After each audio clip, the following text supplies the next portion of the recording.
Welcome to this week's episode of Listen to Your Coaches. I'm your coach, Mike Wilkins, here with Coach Will Morrill. And behind the scenes at the producer desk, we've got a young Max Jurl.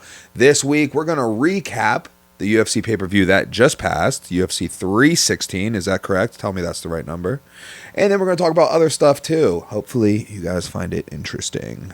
Coach Will, please talk all about the fights. So, you hadn't watched the fights, correct? I haven't watched the fights. I haven't seen the fights. I know the results of the fights. Right. I didn't watch the fights because I got a real good excuse. I was at a seminar, right?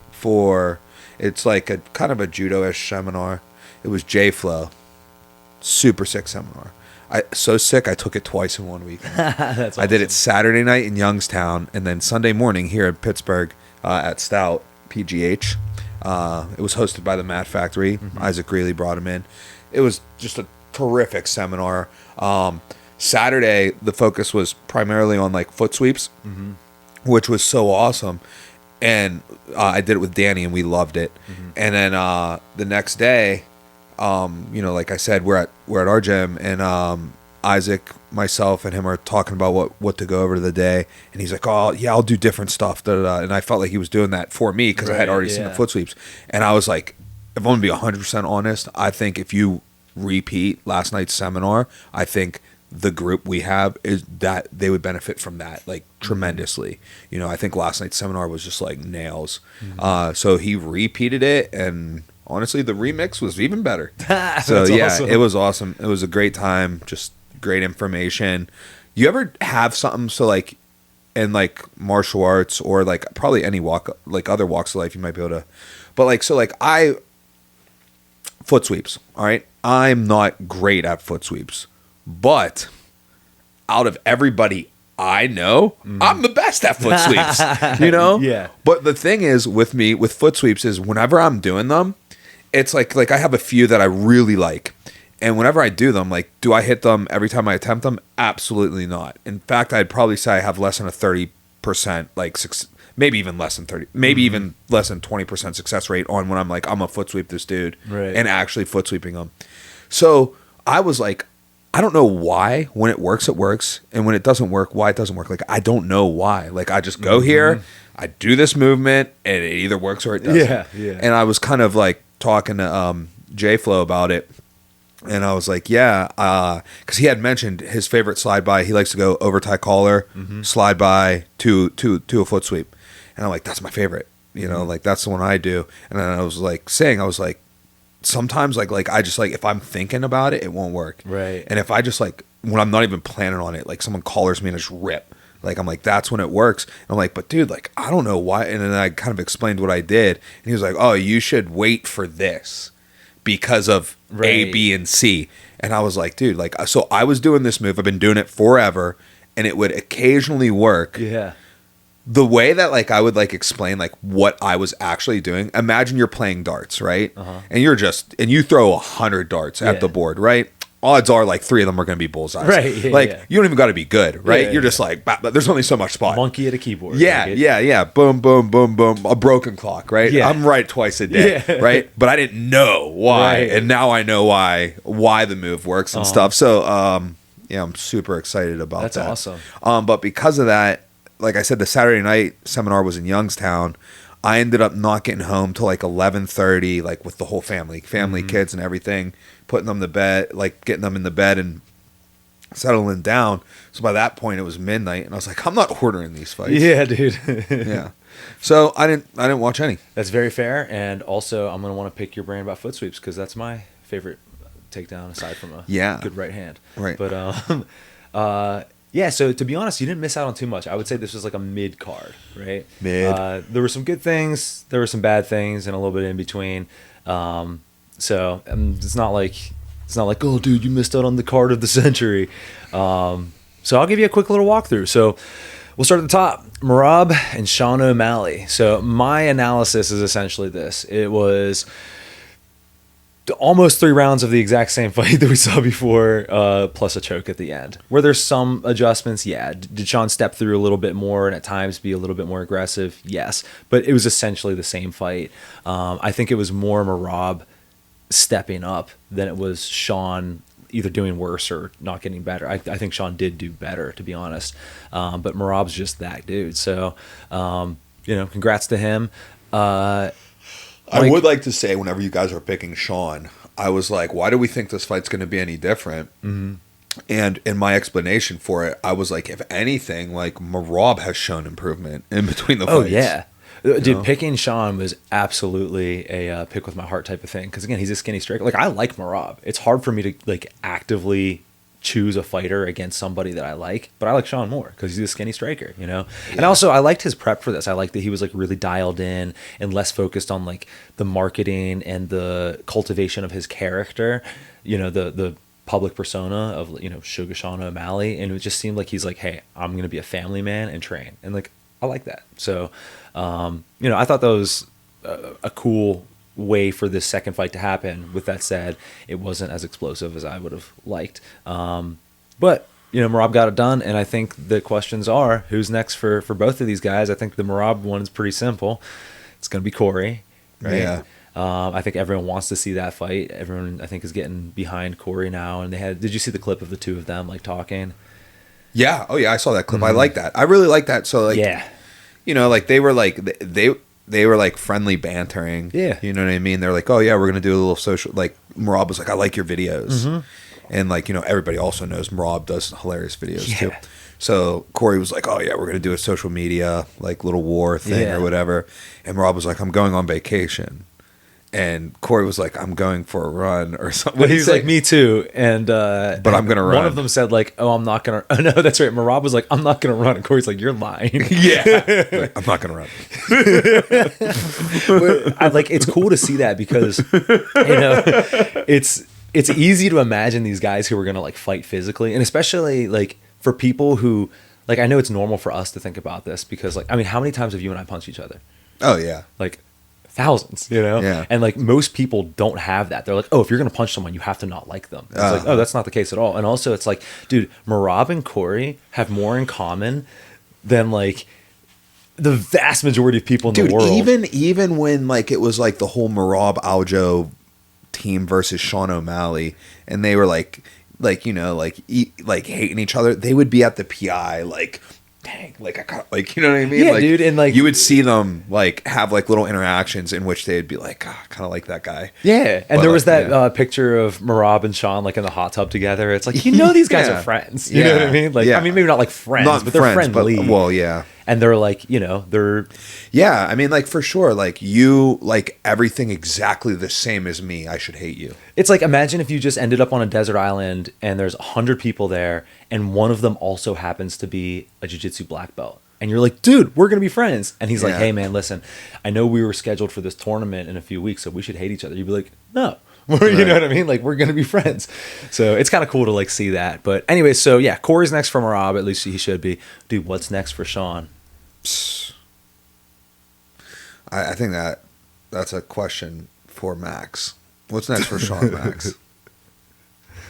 I mean, he's in a kind of a rough spot. I saw someone equate it similar to where Max was after he lost to Volk like 3 times. Yeah, he's kind of in a similar spot. Like the reasons he's losing, it's not like a good way to like go up to featherweight. Right. You're gonna go up to featherweight against more physical, stronger dudes, And Corey's probably in line for Merab. Dang, so he's Max not got a that. point.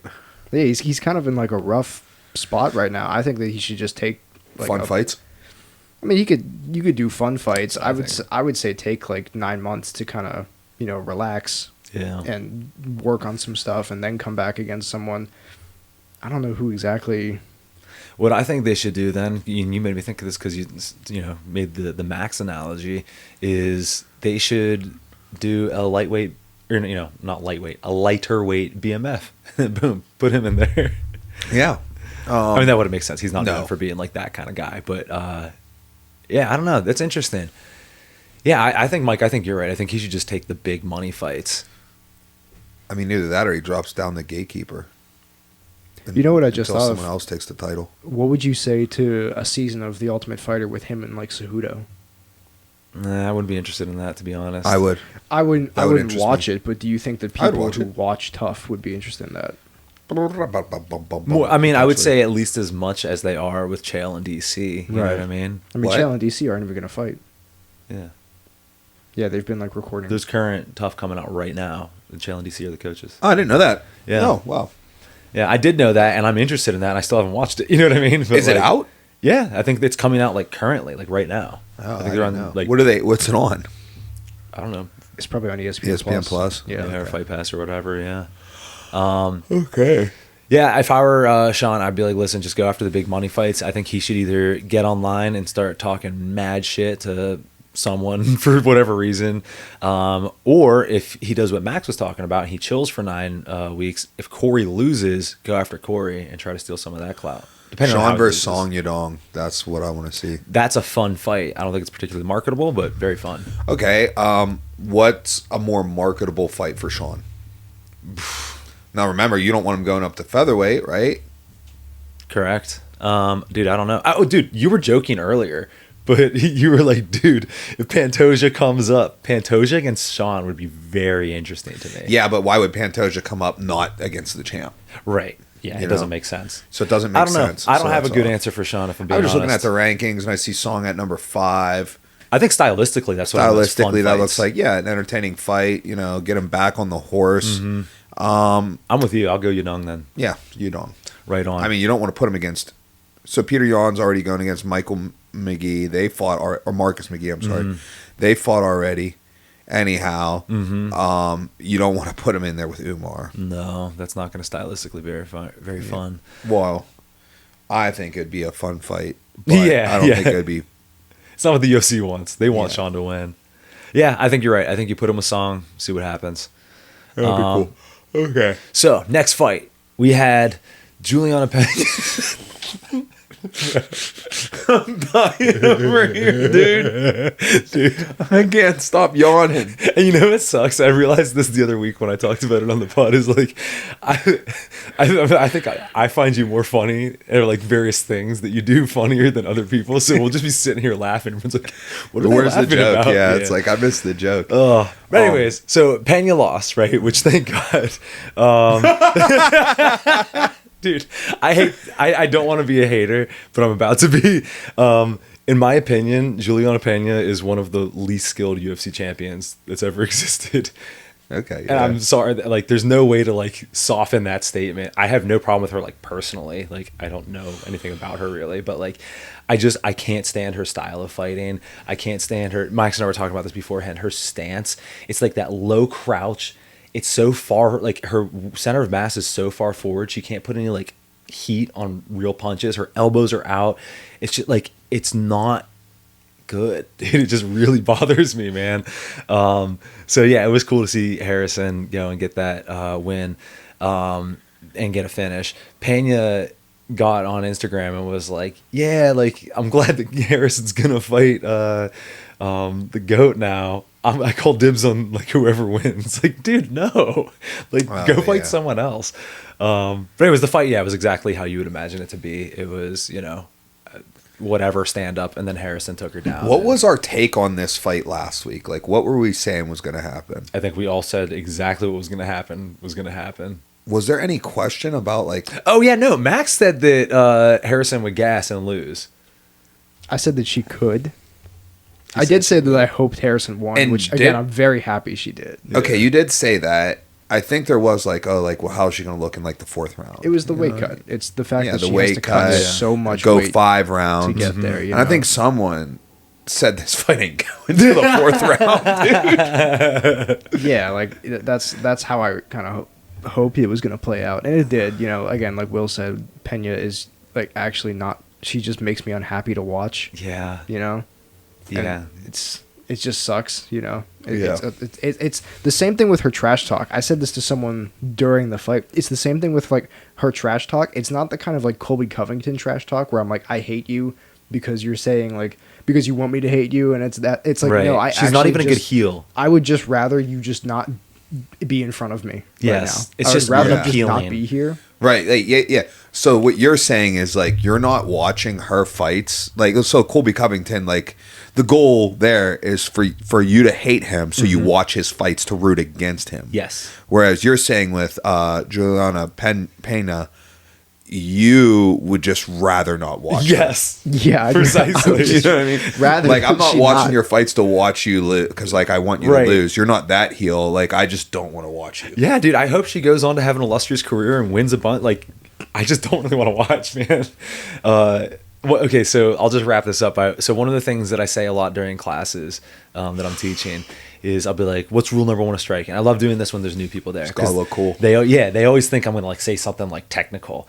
And then they'll be like, "Oh," and I'm like, "It's got to look pretty." And sometimes I'll add on. I'll be like, "Otherwise, we do jujitsu." But yeah, Juliana Pena, her striking does not look pretty. It's just like it's really a bummer. So, anyways, glad that happened. Obviously, Nunes is next for Harrison. That's a very interesting fight to me. What do you guys think about that? Because like I didn't watch this fight. Like, what do you think about the Nunez? I think that Like, Kayla's what's your striking- quick take? Quick take. Who's quick winning? take. Oh man, that's okay. It's really hard for me because Just quick take. Gun to your head.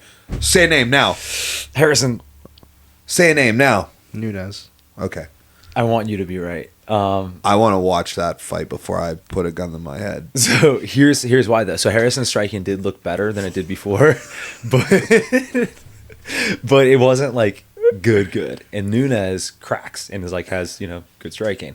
The problem In your recollection, how does Nunez look striking moving backwards? That's a good question. I can't think of any. I Like, can't recall because she's a beast. Yeah, So she yeah, just she doesn't pretty get much pushed came backwards. forward. yeah. I mean, last time she fought Pena, she dropped her twice moving backwards. Oh, okay. You know? Oh, that's right. That she did move back in that She fight. would hit like that fade away. Yeah, you're switch right about stance that. cross, And That's a good I point. think Pena's You forward would pressure is want a you lot would different. want Nunez to beat Harrison. You said. As a strike, not that I dislike Kayla or anything. I just Oh, just like as a striker. striker. Okay, yeah, fair. Yeah. I would want Kayla to win That's totally fair. as a grappler. Yeah. Is it just as a grappler or is it? Man, it's just as a grappler. I really like Amanda Nunez. Yeah. Also, I like Kayla too, But, like- and I like her style. Like I like her. Like I Do think want her judo's to cool. win? I don't know. I'm like, may the best woman win. Yeah, for real. You know, I just like, want it to on be a that good one. fight, I'm like, I'm fairly equally a fan of each of them. dude. For women's MMA, we just want it to be a good fight. Let's put it that way.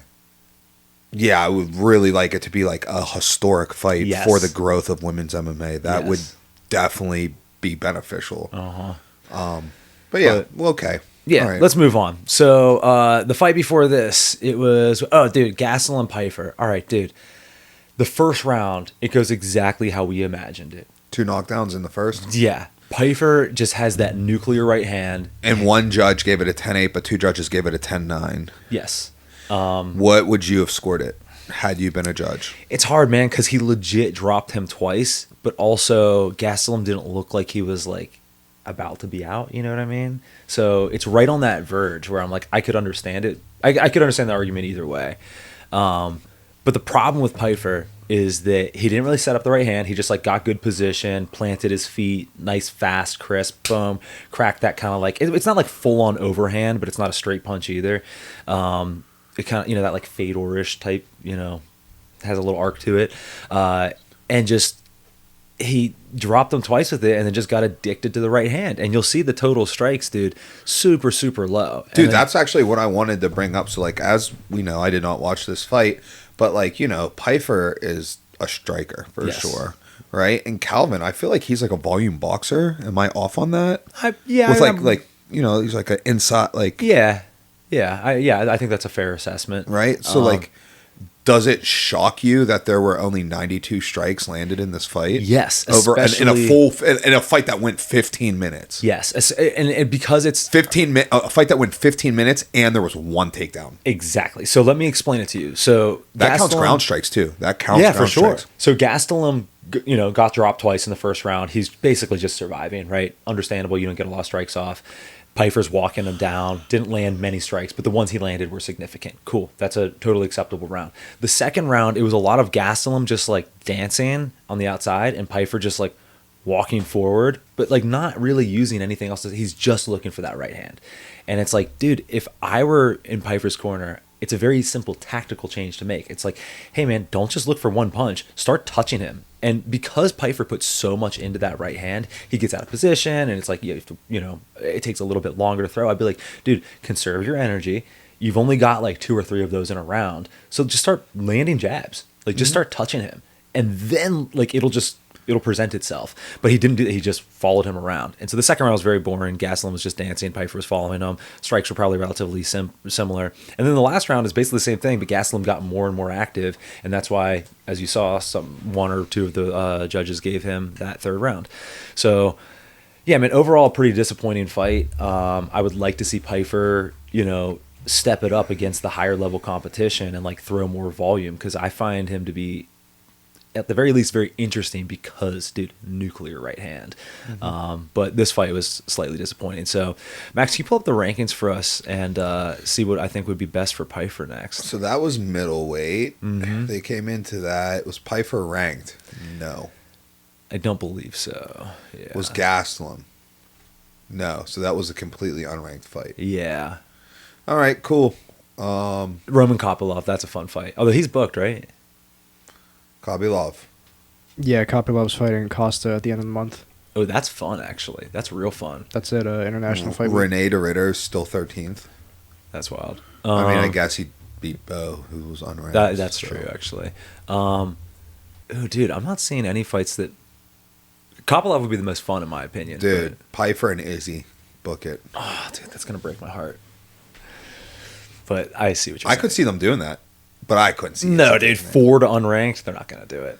Whatever. On to the next fight. Tomorrow, is there any chance Pyfer's ranked tomorrow? Probably not, right? Nah. Okay. Dang. So this looks fight, like Patchy Mix caught a sunburn. Son, look at the red.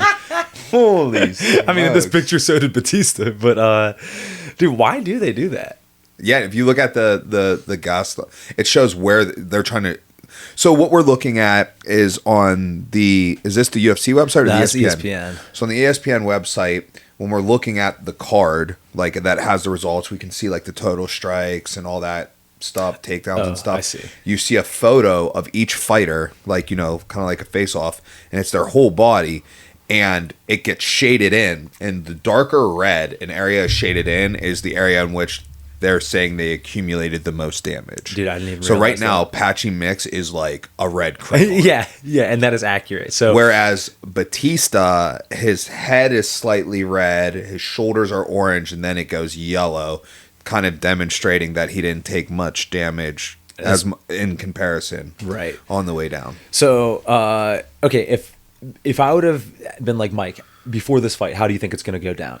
I'll tell you how I thought it was going to go down. I thought that Patchy Mix was going to win either a dominant decision or he would potentially submit Mario Bautista. I thought that so much so that I bet every single unit I had left on Patchy Mix. Oh. So I am down 2-0. I am out. That's a bummer. So I would have agreed with you. And to go a step further, I would have been like, Patchy's going to come out. He's going to be like pretty aggressive on the feet, real dynamic, getting to takedowns, and then use his jiu-jitsu, right? Dude, I don't know if you see there, how many takedowns? 1 attempted, 0. Yeah, and it was in the 3rd round, and it was like not good. Why would he not attempt takedowns the entire fight? Dude, yeah. Also, he came out. The best way to describe it is just like he was just a statue, man. He didn't move. His head never moved offline. He was totally just vertical, which like there is benefit to being vertical stand-up wise, but like you need some dynamic movement. You need some sway in your body as well. He had none of that, and he just kept eating 1-2s, 1-1-2s. Well, here goes something I would like to say about this fight, and again, I did not watch these fights, but this was also a 15-minute fight. Okay? Yes. And in contrast to the Pyfer Gastelum fight where there were 92 strikes landed, each of these fighters landed more than that fight entirely. Yes. Right? So what is this? 122, 173. So 295 strikes landed in this fight. That's more than 3 times. Yes. The last fight. So there was more activity. but like it wasn't a good. Maybe it's just because I came in with crazy expectations, but like, dude. And the other thing that's a bummer is Bautista looked really good, and I do think Bautista is very, very good, but it's overshadowed by the fact that Patchy looked awful. Okay, so here goes some other things that I'm seeing. I'm seeing that Bautista went to work on the body. Yes. 58 body strikes landed, whether that be kicks or punches to the body. There's a lot of right hands to the body. A lot of right hands. Did he get that going early? Yes. He did the same thing the whole time. You get those right hands to the body going early, feels weird to shoot through that. For sure. Feels weird to shoot through that. Sounds like Mario Bautista is kind of smart. Dude, Mario Bautista... why do people hate his him? Record? What's his deal? Like, I don't know much about him, but I know so he people beat hate Aldo. Him. And that's why people hate him? I don't really understand the MMA fan base, to be honest. Like, that MMA guru guy has like a 10K bounty out on him. Yeah. It was the way he beat Aldo. It was like... Oh, was that the one where they should have stopped it like a minute and a half before Aldo... Or it was on the ground, right? No. That was Zahavi. Yeah. Batista... No. This is an old fight I'm talking about. Oh. I remember Aldo's on the ground, and he was just getting ground and pounded for like 90 seconds. You're thinking of Piotr Jan. Was that Jan who did that? Okay. That was definitely Jan. Yeah. I remember that. So. That was terrible. No, that was bad. There goes a picture of Mario Bautista, and is that Aldo?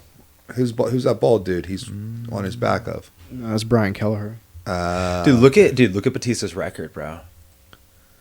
I can't. It's too far away. Sorry, so his only losses are to Trevin Jones and Corey Sandhagen. Yes. They had this debut. They had him fight Corey Sandhagen, and this dude's been in the UFC since 2019. Dude, and like, look at, he's just on a run. What a G. Whoa, 1, 2, 3. Whoa, I can't count that high. How many fights is that in a row? Including the Patchy? 1, yeah. 2, 3, 4, 5, 6, 7, 8. 8-fight win streak. Oh. And again, he looked really good, but it's overshadowed by the fact that Patchy looked awful. Give him O'Malley. That might be fun.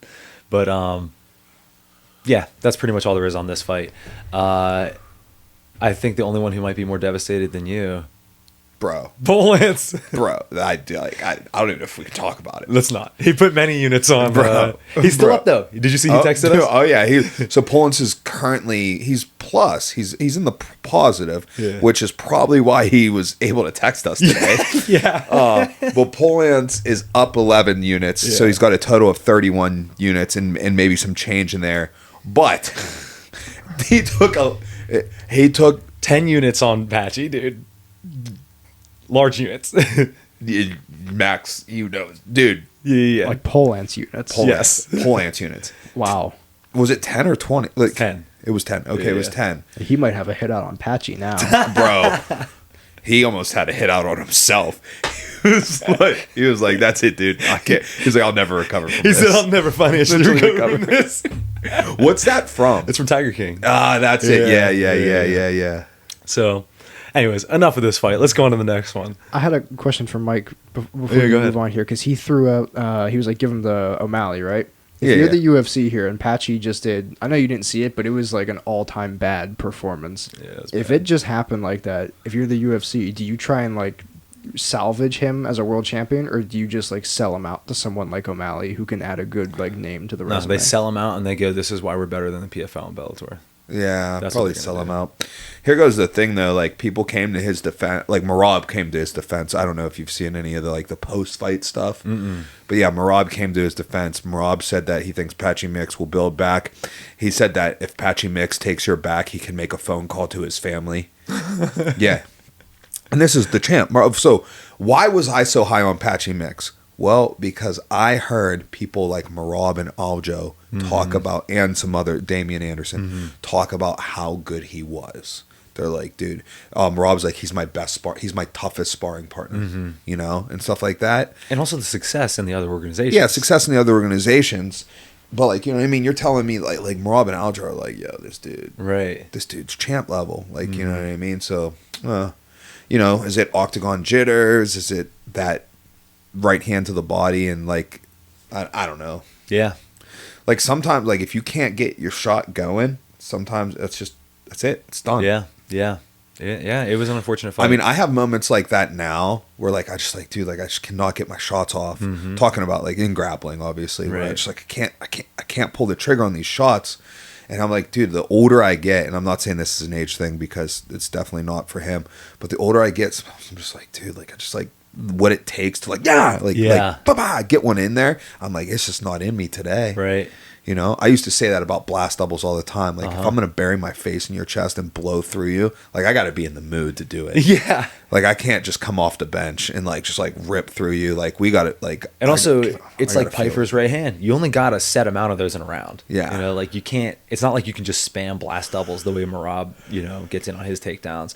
Because, like, your style of blast double is different from, like, what Merab does, you know? And, like, it takes a lot of energy. Oh, yeah, mine is, like dude, like... Yours is football tackle, dude. It's just, like... It's high energy. It's very high energy. Like, if I were to drill them, I'd like... If you're, like, for cardio, you're like, oh, like a fight sim type thing, like, drill and blast doubles. Dude, like, after 6, like, I'm laying down. Also, to find someone who's willing to let you just blast double them for 6 reps, bro, I'm not doing it. Yeah. And I've been on the receiving end of plenty of those. All right, let's move on. What the hell? Dude. How you going to get hit with your own move, man? I thought it was a Darce. No, it was an Anaconda, but like... but same thing. Same deal. Okay. A head and arm choke from the front. A head and arm, like, choke from the front that's laced. Yeah, like, to the same thing.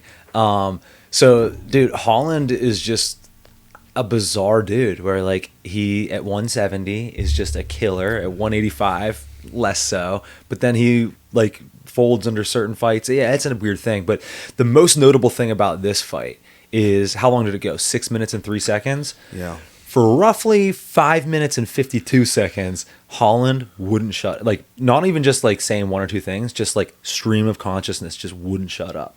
And, like, not sometimes talking to Luque, sometimes talking to corner, sometimes talking to himself. Didn't really change his inflection at all. It wasn't normal Kevin Holland talking. You know, normally it's like funny and it's directed towards somebody. He was just chattering. It was like give me an example. Like, it was like schizophrenic almost. There was like one point where he said something to Luque, and then DC was like quoting what he said to Luque, talking to the guys, and then he replied to DC talking about what he was saying. Like, just he was having a conversation with the world around him. And sometimes not even anyone else, like literally just talking to himself. And straight face. He wasn't like, it wasn't like he would get hit and be like, that was a nice one, and then get back to it. Like, he was just having a conversation with. It was like borderline schizophrenic, but he was like confident while doing it. Oh yeah, he was, like, you know how winning the exchanges. He'll like say something, but he'll be like smiling, and it's like, it wasn't that. It was just him. Like, right before he knocked out Jacare, he like made a joke, and then knocked him out. It wasn't that. Like, that's what you expect out of Kevin Holland. It was literally just stream of consciousness coming out. It was very bizarre, but I like weirdness. So, like, I was like, this is cool. Yeah, that's pretty much how that fight went down. I don't know if Luque is taking, like, too much damage, or I don't really know, like, what his deal is, but he's really, really good. Holland's really good. I don't know. I want to see them both fight again. So, all right, cool. Holland says he's got fight news already. Was that his third fight this year? In 2025, that's his third fight in 2025. So who pull up his record, dog? That was his third fight in 2025. Was the lead this year? He averages his 4 fights here. Look. Yup. Wow, yeah. DeRitter, Nelson, Luque. So that's 3 fights. He averages 4 fights a year, which everybody knows that's busy, right? Yeah, everybody knows that's busy. Okay. Not even halfway through the year. And he's got 3, so he's on pace for 6. Are we halfway now? No, we're not halfway. Do you know how halfway works? No. You know how July 1st, we're halfway. Okay, cool. How many months are in a year? Brother, we're getting out of my jurisdiction here. 12, right? Yeah. So what's this? Where's the halfway point? Right? It's 6. Yeah, right after 6 ends. Yeah. Right? The beginning of 7, right? The first 6 are the first half, and the last 6 are the last half. Hey, listen, when it comes to time, you know I'm the wrong guy. I can make this a visual for you. Go get me a dozen eggs. We're going to open up that carton. When these 6 are gone, we're halfway done. All right, cool. Yeah. I want to see them both fight again. Slaps. Let's move on. All right. Is this the next one? That's it. Oh, that was the first one? No. We have to talk some prelims, brother. Look, our boy Joshua Van Oh, dude, got loose. Brother, we all had Joshua Van, right? No one didn't take Joshua Van. Okay. So, dude, Bruno Silva, hella good. Yes. Yeah, he was certainly not a bad fighter. Dude, Joshua Van's boxing specifically looked incredible. I freaking knew it would. Dude, he was on the embeddeds, which like kind of surprised me. Do you guys watch embeddeds? I don't. I would like to, but it's just Max, you don't watch the embeddeds? I don't anymore. I used to a lot. So, like, leading up to a fight, me and Katie will be like, oh, we'll watch some stuff. And she prefers the embeddeds over the countdown. Okay. Right? I feel like the countdown is more, like, informational about, like, what's you're supposed to be looking forward to on the card. And the embedded's more like their story. Well, the embedded's, like, fight week. Right. Right? It's just like a blog. So, like, you know, it's like, oh, like, you know, but Joshua Van, like, they were with Joshua Van on one of the on one of the embeddeds, and he was just like at a boxing gym, like hitting a bag, and I was just like, you know, sometimes when you see someone hit a bag, and it's like gotta look pretty, and you're like, you're like, this dude's good, yes. Right? Like, you know what? Like people, here goes. You're a striker. I got some questions for you guys, and Max, weigh in on this too. I don't know this. I'm just completely making this up right now. Like it's a potential assessment that I'm making. But people can look good on mitts and not be good. Oh yeah. Can you look good on a bag and not be good? Yes, but it's harder. Like because with mitts, I even see good people look bad on a bag. That's also possible. So like for example, like I don't think I look great on a bag, right? But I think I'm good. You know what I mean? But like, dude, like sometimes I'll watch like Dustin Poirier on the bag, and like when I was watching Josh Van on the bag, it's just so like, yeah, like it's like, dude, it's like the bag, like because the bag's not cooperating, bro. It kind of looks like a performance art to me. Like it looks like someone who's like doing like aerial silks or like something like it's like you're just like working around this thing, and like this manner is it's like looks so good. Dude, it's exactly what I said earlier. It has to look pretty, and it's not that complicated. It's an eye test. Like you literally look at it and you go, that's visually appealing to me. They're probably decently good, you know, and obviously like you said, there's outliers and whatever, but like that's a very good rule of thumb. And exactly what you said on mitts, like I could take someone off the street and I could like, let's say I'm like, hey, listen, we have an hour, and at the end of this hour we're gonna film like a little combination for Instagram or something. I can make them look good. You know what I mean? And obviously there's like all the jokes about like the pad holders like where the pad holders actually doing all of it and the boxers just and like if you go too extreme in that direction, it's gonna look stupid. But you can absolutely make up for people not looking that good if you're a good pad holder. So yeah, that's totally accurate. But yeah, Joshua Van, he looked incredible. And again, it's not because Silva looked bad, it's because he looked really, really good. Good pace. Obviously you can see lots and lots of strikes. And then towards the end of the third round, you're like, man, it was just such a dominant win. Like you'd like to see this kid get a finish. Boom. Right at the end of the third round, he gets his finish. Oh yeah, look. Whenever Max, you said that Holland has something planned, Joshua Van, I saw posted earlier today or yesterday or whatever, he was like already got something planned. I was like, dude, that's super sick. We all want to see him fight again. And obviously he's bringing eyes. He's been fairly active too. Could you click on him for me, Max? I want to see his recent fights. I think I got his next one up here right now. Oh, well, you know who it is. About 7 minutes ago. It's not official, but it's rumored by two different sources. Manel Kopp is out of UFC 313 at the end of the month, which means Van might be filling in against Royval. That is what a great opportunity. Fight. Zoom in on his record. Look at this. We talk about Kevin Holland being active. So Kevin Holland, the only difference here is Kevin Holland fought in January where Joshua Van fought in December. Right? So, but like, look at that, similar, dude. Yeah. First off, let's stop looking at it. Don't look at it as in, here goes. Don't look at it as in 2024, 2025. Calendar year, bro. That is 5 fights in a calendar year. July 13th, September 14th, December 7th, March 8th, and June 7th. That's 5 UFC fights in a calendar year. Or is calendar year... Or whatever. Maybe, yeah, but I don't know. Well, you guys know. If I'm saying it wrong, oh well. Like, you know what I mean? In the past 12 months, yeah. Like, you know, it'll be July 13th would mark a year from that Charles Johnson loss. Yeah, man, and I guess he's got 2 L's there. He's on a 4-fight win streak, and that loss in that 5th fight has not been. Look at how many finishes he has. That's awesome. Yeah, man. I'm very happy that there's such a young guy who's bringing that. Dude, look at all those fights in Fury. That means if you wanted to, you could go watch. Fury's on Fight Pass, so you could go watch all. He got a sub by Calf Slicer. That's wild. What a psychopath. Dude, yeah. Josh Van is awesome. And what's Devin Jackson doing? The dude who beat him before he made it to the UFC. Just thinking that, like, who is that guy? Like, you ever wonder that? You're like, yo, this dude. Yeah, you like someone who like click on Devin Jackson's name. And sometimes it turns out. Do you remember that guy? He probably doesn't have an ESPN profile. Yeah, I pulled up his Tapology. He's 4-3. He's 4-3. That's crazy, dude. Yeah, that dude. When was his last fight? When was Devin Jackson's last fight? His last fight was January 31st of this year. He's scheduled against. He's got another fight scheduled for July 11th. But dude, this dude's like, yeah, I beat Joshua Van. I submitted him in the second round. And Joshua Van, like, absolutely could be a title. That was his pro debut. He submitted Josh Van. That's wild. Ooh. I mean, also, Josh Van was probably like 18 at the time. It was 2021, yeah. He's 23 now. He would have been 18, but he was also 2-0 going into that fight. Versus Devin Jackson, so Devin Jackson came in making his debut. Yeah. His pro debut against a 2-0.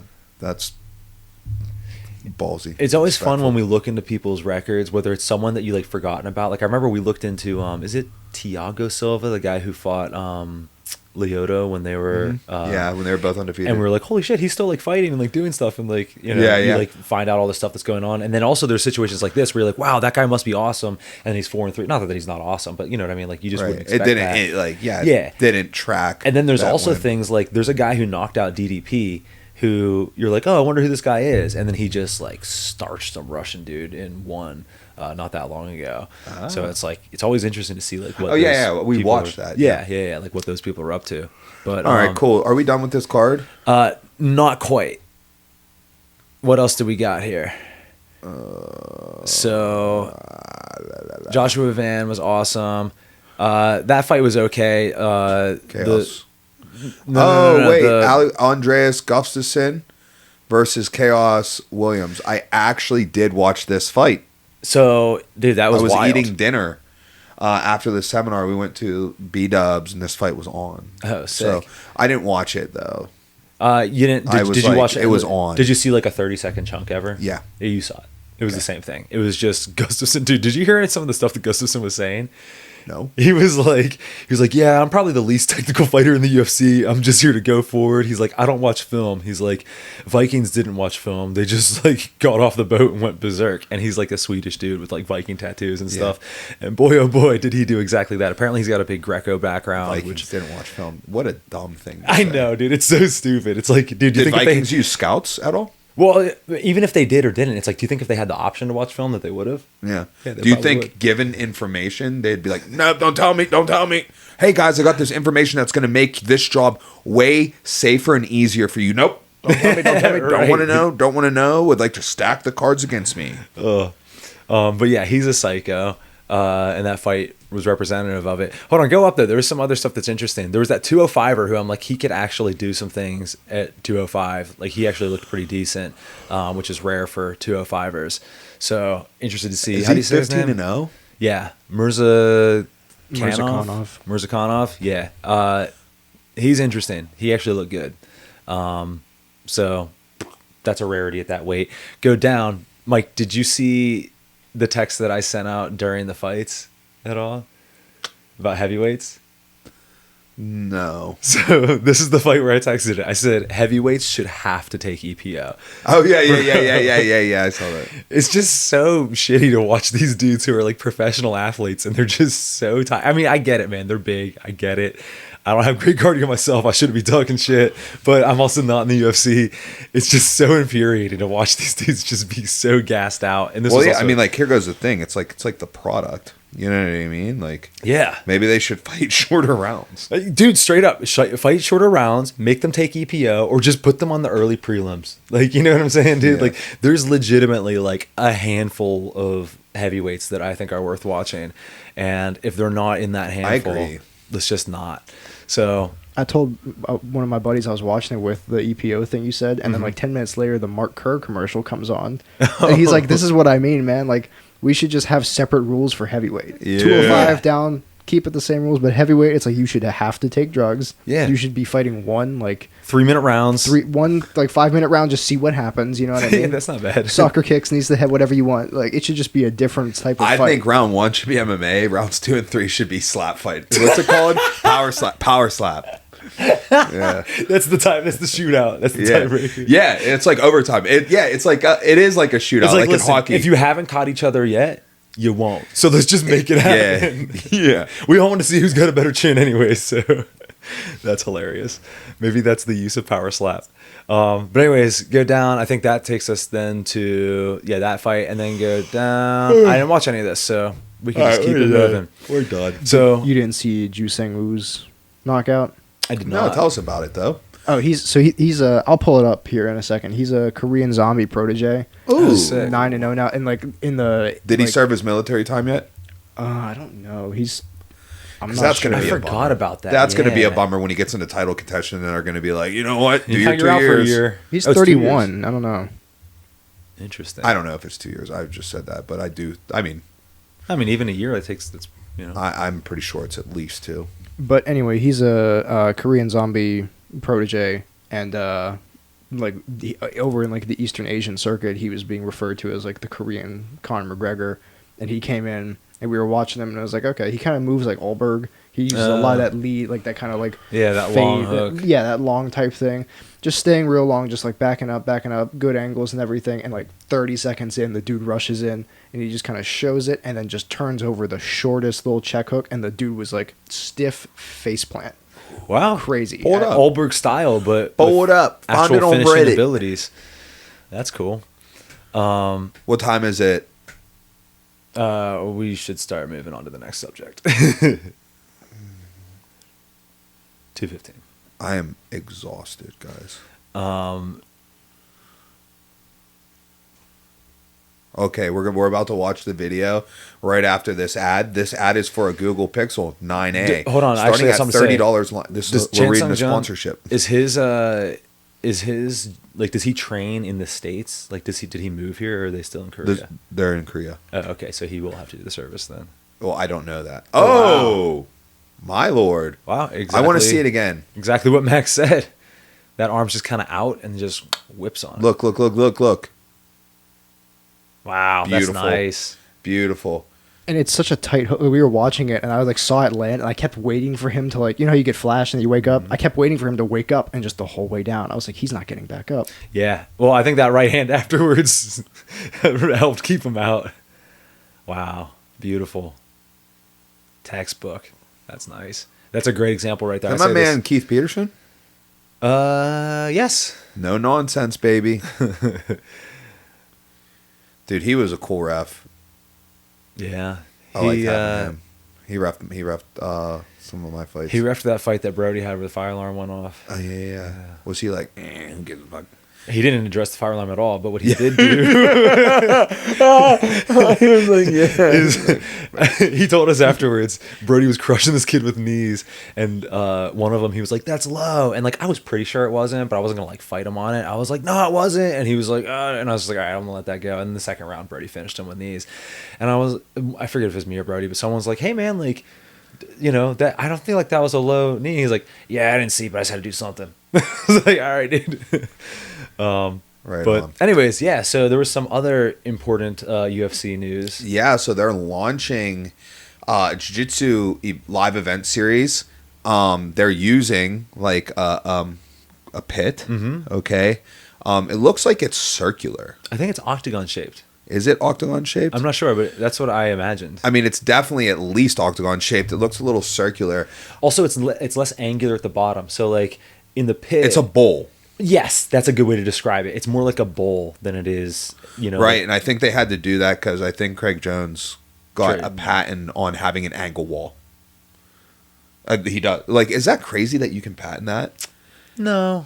No, it's not crazy. How come no one's patented the cage yet? And then be like, oh, now we can't fight in the cage unless you're in this promotion. I'd be willing to bet that the UFC has patented an octagonal They do. cage. They do. But why Yeah. not just have any cage? That I don't think is specific enough. I don't know. I don't know anything about patents. You know, like angled wall. Craig Jones posted his patents, and it was like angled walls. like type thing. So I think that's why it's like curved up Right. because now it's not an angled wall. Right. Yeah. But I just think it's bullshit that you can have that patent. So now, like, you know, like, Yeah, that is. I mean, that's a totally separate discussion. But like, you get imagine into, being like, you know what? I got the patent on a football field. So now anybody who's playing football, you have to play like here. Like, you know what I okay, mean? so it's weird because, or I have to get some of your money because you know what? I'm the one who turned in this paperwork because Craig Jones is not the first person right to like. I mean, he straight up stole it from Karate Combat, which is in on the patent, though. Right? Yeah. But I mean, Yama and like you know, there's been pit fights in the past. Like you know what I mean? Like So I mean, I'm gonna expand this out to trademarks, but same thing. Like, let's stick with patents. Like, let's say that you invent something, you invent a new like type of engine or something. Like, obviously, you should be able to patent that and like get credit for it, whatever, so you don't just get ripped off. But then there's weird things like with words and trademarks. So think about like Bruce Buffer. He has It's Time trademarked. Yeah. And if you think about it, it's like, all right, if you made, let's say started making action figures, and they kind of look like Bruce Buffer, but I'm like, yeah, it's not Bruce Buffer. And if you click a little button on him and goes, It's Time, it's like, clearly I'm ripping him off. But isn't it odd that you can trademark It's Time, right? Like, yeah, it makes sense, but also, you know, it's a weird, goofy thing. I see what you're saying about the, you know, the angle. it is goofy. So like, what does that entail? Like, It's Time, and how specific does it have to be? so like if like you know, like let's say we were getting money for this podcast somehow, and I was like, all right, guys, it's time to move on to the next subject. And Bruce Buffer's But like, they said it's time. yeah. No, it's a strange thing. Yeah. Anyways. Whatever. So anyhow, so they're doing like an Ultimate Fighter show. Are you familiar with? So I saw that they had film of guys in there already. Like, they already did it. The show's been so recorded. that's what I assumed, is that they had to film something. The like from my understanding, the recording is done. The rosters have been released. It's welterweights and lightweights, and there's some studs in there: Andrew Tackett, Jason Nolf, Andy Varela, Nathan Haddad.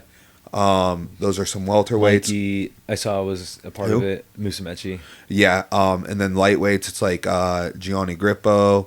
Oh, here we go. Here goes the list right there. There we go. The welterweight cast: Andrew Tackett, Jason Nolf, Andy Varela. Davis. I don't really know how to pronounce. Sorry. He's a new wave guy though. He's been on like that PGF that I really like. Oh yeah. And some other things. Elijah Carlton. What do they call? What's his name? Like the something Jabroni. My bad, dude. But he's really good. He's also on that PGF thing. He was a champion of it actually. Aaron Wilson, Austin Oronde, affectionately known as Gumby, and Nathan Haddad. So wait, they're filming it as Tough, like they're in a house. Yeah. I believe so. That's Gotcha. what I'm led to believe. And then the lightweight cast: Keith Krikorian, that's a 10th Planet black belt, West Coast Trials winner, ADCC veteran. Gianni Grippo, Kyvan Gonzalez. You know what's weird about that? Gianni Grippo and Kyvan. Kyvan is technically Gianni's coach. Oh wow. Carlos Henrique, Danilo. I don't know how to say his last name. Mauricio Rios. Josh Cisneros. Josh Cisneros is an ADCC bronze medal list of the most recent ADCC. So yeah, it's pretty sick. Coaches of this season are Mikey Musumeci and try to pronounce that name. Grayson Gabriel. It's right above. I see. Cast. Yeah. Harrison. Okay, so here goes what's crazy about it. Now I believe Gabriel he's a Pan Am champ. Okay. As of recent, so I'm believing it's in the gi. Pan Am champ. Maybe it's no gi, but whatever. But I did hear that's his credential. But he did get some wins over some of the guys that Mikey was like supposed to go against. So like, he's legit. He's legit. But here goes the thing: like, they're the coaches of it, and like, dude, like, I'm just like, that's crazy to me. Like, who knows these dudes? You know what I mean? Right. Like they're both world class. Mikey more so, 4-time champ, world champ and stuff. But like, you know what I mean? Like, if you're trying to get a larger audience, dude, to be honest, like, you know what I mean? Like, no, I'm not like the deepest of like sport jiu-jitsu like fandom, you know.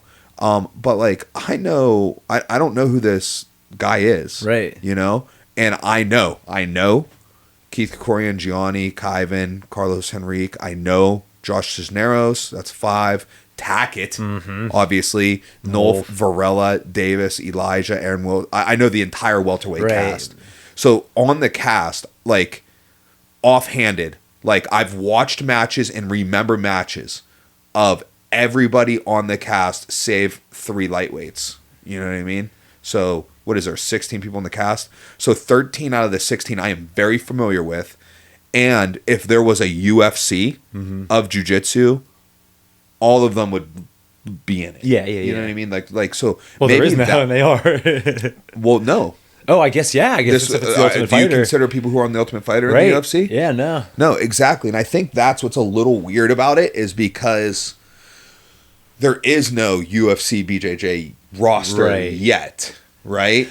So it would be like if you started like Tough to start MMA. Yeah. Right? You would obviously have like GSP in it. Like, you know what I mean? Like those guys. Okay, so all right, hold on. So maybe that's why like normally when you watch Tough, like the coaches are significantly more star power and like higher. They're kind of the draw in a way. Yeah, they're higher level. Like they've accomplished they're higher credential than anybody on that Tough roster, right? Because you wouldn't be in the Tough if you were a UFC champ, right? You know what I mean, type of thing. So hold on. Whereas in this, like I kind of think like maybe some of these guys have better credentials than one of the coaches, for sure. You so, know? dude, you're racking up too many questions. So let me keep this all straight. So, first question would be, do you think it's going to be kind of so you know how in the first season of the Ultimate Fighter, it's like the majority of the guys on the cast ended up in the UFC? Yes, I assume it's going to be like that. I would be shocked. I would say that like the likelihood of any of them not making it into like whatever the league is going to be would be because of like some like drama on the thing where like they threw a liquor bottle at somebody and then afterwards they busted out a limo window. Like some wild stuff, something like that. So and then follow up to that, does that kind of cheapen this season then? Because you're like they're all going to be in it, or you're just like I just want to see it. It's got. I mean, like how else would you start it? Yeah, I don't know. Yeah, it's just a way to start it. Yeah. So like it's like early Tough, right? Like if you think about early Tough, it was way like now, like dude, we don't even watch it anymore. Yeah. You know what I mean? But early Tough, like think about all the guys who didn't even win Tough, but were on Tough and then became like serious UFC staples. For sure. You know, like Kenny Florian. I was about to say Kenny Florian. Yeah. You know, like look at season 1. Who was season 1? Was Florian, Forrest, Stefan Bonner, Diego Sanchez, Koscheck, Kenny Florian. Who else? I keep seeing that 1-205 in my head. Chris Lieben didn't make it. Chris Lieben, yeah. There were tons of stars. Bobby Southwood. I don't think he really became something. Yeah, he was on it. Yeah, he was the guy I was thinking of. So okay, hold on. Then this I think is probably the most important question I have about this. Who do you think has the biggest cultural, like outside of jiu-jitsu itself, like as a combat sport as a whole, or even just popular culture, who should have been a coach in order to draw in eyes? Gordon. I think Gordon's a good call. This might be too old, but I think Eddie Bravo probably has like a bigger cultural reach than maybe like other jiu-jitsu people. Do you think? Mm-hmm. I think I don't think the coaches necessarily have to compete against each other at the end. Oh, for sure. And also, I think that jiu-jitsu hasn't quite caught up to. Honestly, they should have just used legendary coaches, and you could use Gordon because now he's like a coach now. Yeah. But like, you know what I mean? Like you could use like Gordon and Hodger Gracie. Yeah. That way you have an MMA tie-in. Right? Yeah, like, that's or super something cool. like that. Or like let's say you couldn't get Gordon or for some reason like maybe you thought like this was better for an MMA tie-in, you went like Damian Maya and Fabricio like, Verdum or something like that. And like you know what I mean? And like maybe like you know what I'm saying? Yeah, Jacare. Like they don't gotta be better than these guys. For sure. That's okay, so that's what I was gonna say, is I think that jiu-jitsu is a little behind like striking and other things in the fact that it's evolved way faster in a lot of other ways. But the one thing I think it's still behind in is that like the coaches tend to, I don't know if they feel a need or just the culture has made it this way, but they're usually better at jiu-jitsu than the people they coach, right? Whereas in striking, people don't really expect that. You know what I mean? Yeah, Like, yeah. no one's like, oh yeah, like Deontay Wilder should be coached by a dude who can beat him, and Right. you know, Saenchai needs a coach who's better than him, and like obviously, like that's not the case. Whereas in jiu-jitsu, it kind of is a lot, and I think this is a good opportunity to reverse that, and like you said, bring in some of the older legends and maybe expand it out to MMA a bit more. But yeah, this is interesting. So here goes to ask, like, who would you guys have liked to seen as the coaches? Not you guys. Yeah. Those guys. Yeah. Yeah. Like, who would you have liked to see as the coaches on here? Who would make sense, you know? And keep in mind, like, I think they shouldn't have to have a match at the end of it. I think it should be more so like what's going to draw like overlap. Mm-hmm. So you can go different weight classes. Just using like honestly, you could just like get on like just go down Jiu-Jitsu Legends Instagrams and be like, who are the two with the highest followers? Yeah. You know? Yeah. And then like just start there and be like, hey, will you do this? Right. Yes or no? No. Okay. On to Hey, the will you next. do this? Yeah. Like here goes. Yeah. You know. Real quick, we're running out of time. Can we quickly pull up our picks and make some quick picks for this upcoming weekend if we so choose? Oh, there's fights this weekend? Believe so. Isn't there fight night? Yeah, oh, Usman Buckley. There's Okay. not a ton, but it's got a couple bangers on there. Gosh. Let's look at our past picks first real quick. All right. Oh, Mike. What are you talking about? We both went 4-2, so nothing changed. Max It went just looks like you're catching up. It's because my greens are at the top. Because I had Merab, Kayla, Pyfer. All right, so Mike's at 43-34-1. I'm at 46-31-1, and Max is at, what is that, 39-38? 1. Yeah, that's right. Yeah. All right. All right. Well, Will's doing well. Don't like that. Killing it. Not doing too well on my bets. I made a couple bets on this. I think I'm down. I think I'm at like 14 units or something. I don't know. We all took Patchy Mix. Yeah. And then me and Max took Luque. Max, you really messed up taking Pena, dude. I mean, honestly, in hindsight, I should have just put a flyer on her and said Kayla on here, but yeah. Live and learn. Yeah, you went with the betting statistics on this. I feel a lot more comfortable with my main event pick this week than I do last week too. Well, let's segue right, to... Yeah, let's segue into it. All right, so let's start at the top with Usman and Buckley. Wow, this is bullshit. This is hard, actually. Dude, he's 38. I'm going to take Buckley. God. I think the question is, how long do you think it takes Buckley? Or do I you don't think know. he can find a finish? Because I do. Can he? For sure. He hits hard. I don't think it's a matter of when he finishes him. I don't think it's like that. Kamaru is still Kamaru, dude. But 38 is, When was Kamaru's last fight? Was it against Khamzat Chimaev? Yeah, it would have been. I think so. And that was like fucking 7 years ago. It was October of 2023. Because that was the same day I made my debut at the casino. I remember watching that fight right before I got in the car to drive to the venue. And Khamzat couldn't finish him. No, he couldn't. And that was up at 185 on short notice for Usman. Yeah. And maybe Usman's healed up some of his long injuries he's had. I don't know. This is a hard one. I think that... Whatever, dude. I'm rocking. Give me Usman. Oh, I like it.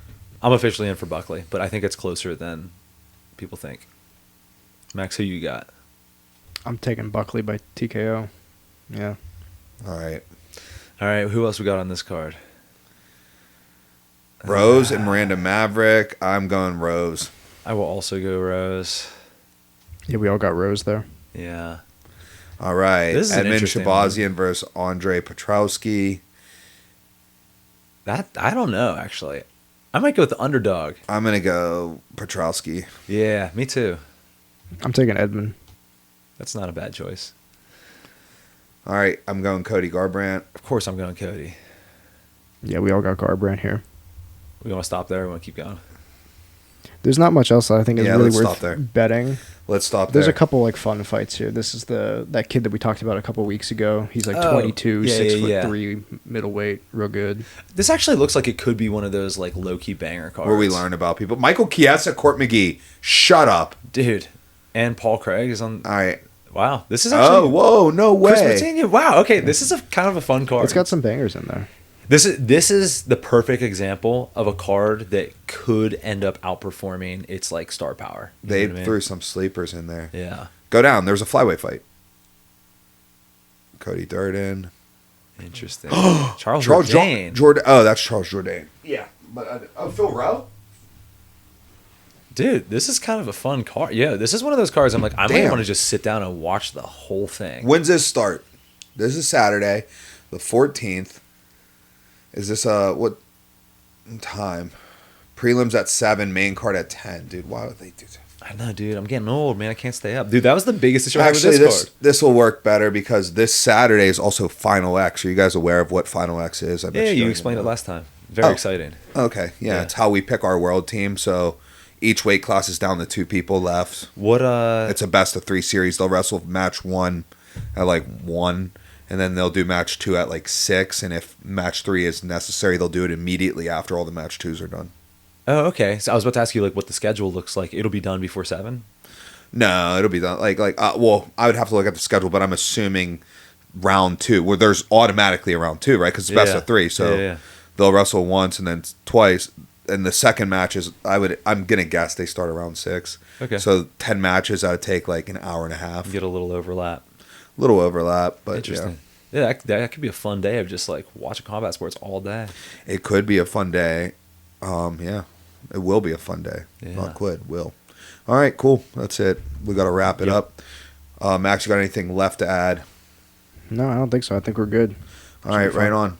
Guys, hit our socials, TikTok, Instagram, X, formerly known as Twitter. That's what Siri says whenever someone sends me a link of it through my Apple CarPlay.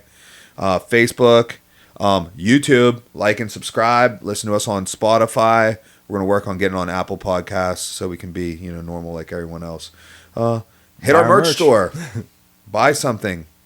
Buy a hat. Buy a shirt. Feed Max. All right, that's it. We'll catch you next time. Peace.